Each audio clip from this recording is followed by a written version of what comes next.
up, YouTube? Hope everyone's having a blessed day today. So my son and I was talking the other night, and he asked me why I bought the Road Glide Special over the Standard. I know there's been some other people out there kind of talking about the same topic, and that may have been where he got the idea from on YouTube, but he asked me the question, and I just gave him a real short answer.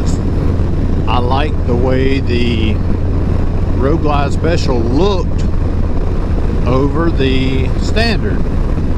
And he asked me, he goes, well, what did you like about it? And I told him, I said, well, I like that it has the stretch bags. I like that it comes all in black. I like that the inner fairing is already painted. I like the fact that it comes with a 114. So I like the short mustache engine guard on it. And you know, that's really the main point of it. That's what I liked. I walked up, I looked at that bike. I seen some others that had already had bars and a few little things done to them, and I just liked the way that they looked. Now, that is for me. Do I still like the Standard? Oh, of course I do. I think it's a beautiful bike.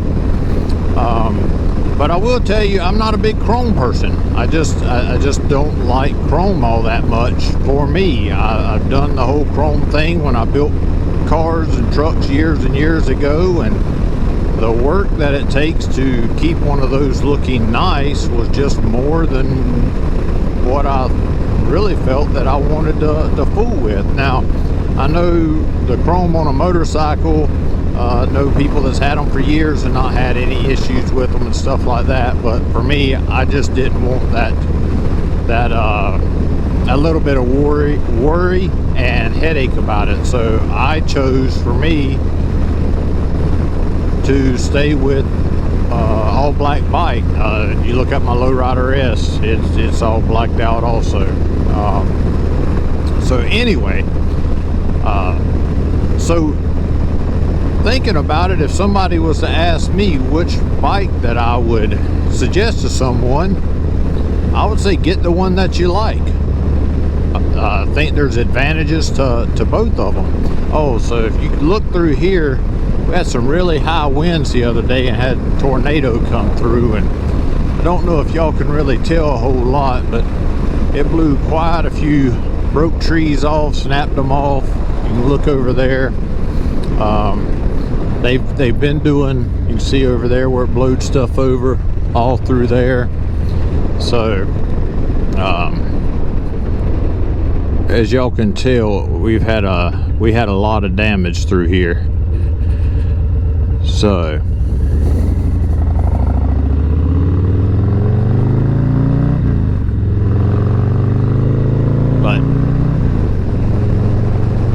but back to it.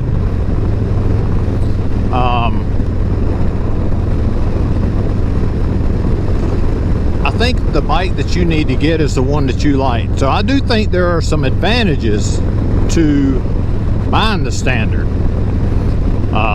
I think the price difference between the two is roughly somewhere around $6,000. Y'all can go to Harley's website and check that and verify those numbers if you would like, but I think that number is somewhere roughly around that $6,000 range. Guys, I'll tell you, you can do a lot of stuff to a bike for $6,000. You can do performance upgrades, cams, tunes, them type of things. You can put aftermarket wheels on there. If y'all check out Cycle Fanatics YouTube channel, y'all see his Road Glide Mad Max. It's a Standard. Man, that is a sharp looking bike. He's done a lot of really good modifications to that bike. Now, I don't know how much he spent.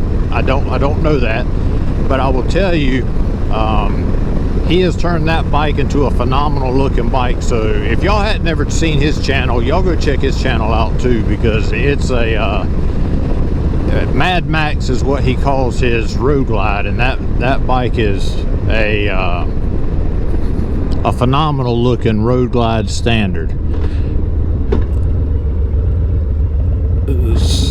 So anyway, get past its exhaust.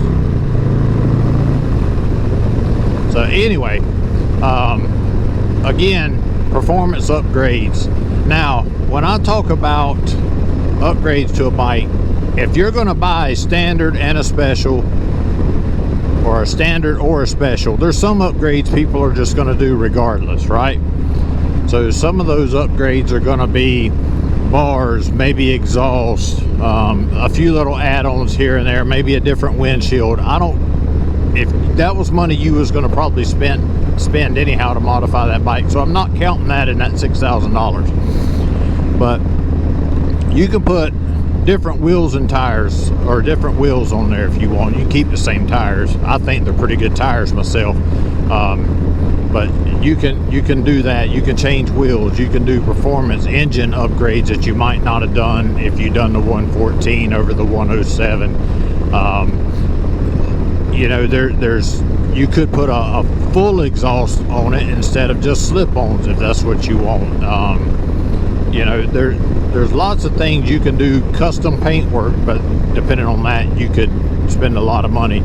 The inner fairing of that bike, you can change that out. The fairing exchange, they got a pretty good program out there. I saw them at Daytona this year, and they were in the process of doing some, and they look phenomenal. You can color match the inside fairing if you want. I think that looks really cool, personally, but my bike's black, so that's kind of a standard color.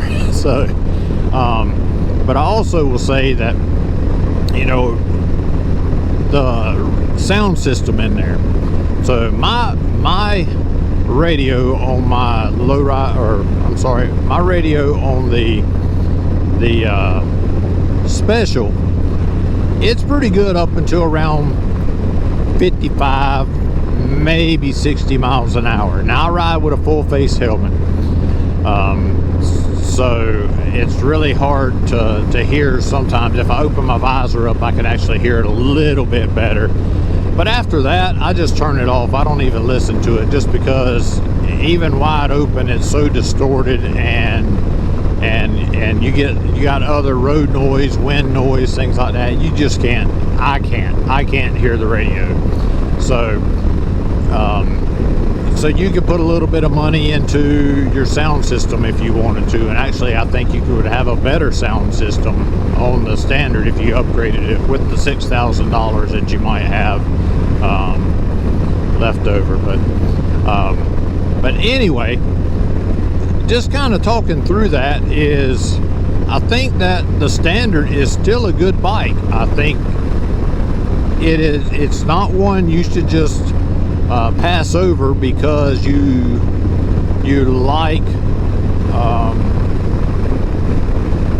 like the special. And being hypocritical on that, I like the special. I like the extended bags. I like those things on there. Now, I will tell you, if I had in mind that I was going to build a performance bagger or try to do something a little bit different, I would not have bought the special. I would have went with a standard because of the bags, all that. But really, I just like the way the special is. It's all blacked out. I wouldn't have to go through all the work of trying to pull everything off, have it powder coated, and do those things. It would just be, you know, the things that I wanted to do. But anyway, that's kind of my thoughts on it. That's why I think the standard is an absolutely great buy. I think for the $6,000 difference, if you don't care about the things that I cared about, if you like chrome,